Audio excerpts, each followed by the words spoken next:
亲爱朋友平安，欢迎做伙来分享上帝的话。接待人客是一项真无简单的代志，因为每一个人客拢有家己的意爱。相款的一杯小茶，意爱小茶的人感觉小小啊入嘴，真正好；但是无意爱小茶的人，就会感觉茶受烧，无法度马上来啉一嘴，真无彩。所以接待每一个人客，拢互咱真伤脑筋。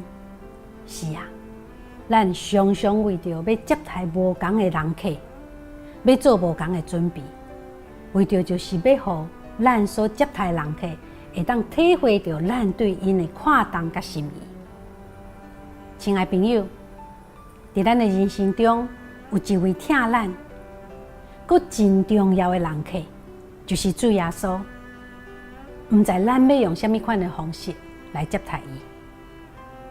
今仔日的圣经约翰福音13章20节，耶稣讲：“我实实在在甲恁讲，接纳我所找的，就是接纳我；接纳我的，就是接纳找我迄位。”真正有名的圣经学者巴克莱，伊捌讲过一个故事，一位罗马军人叫马丁。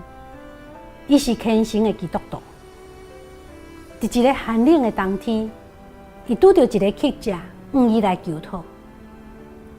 军人马丁伊无钱，伊看到这个乞丐跋甲死准，伊心内非常的毋甘，就将伊的毯仔摕来挂做两边，将其中的一边互这个乞丐。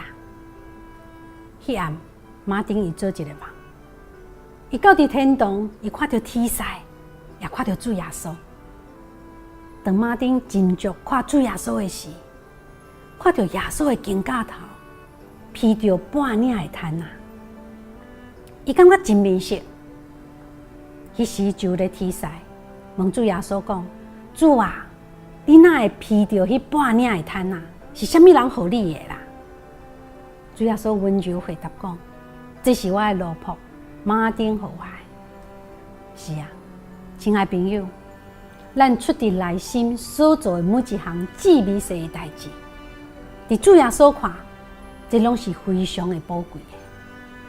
愿咱用心用听来对待咱周围需要的人，因为当咱出自真心帮助需要的人的时，主耶稣就欢喜接纳咱所做的。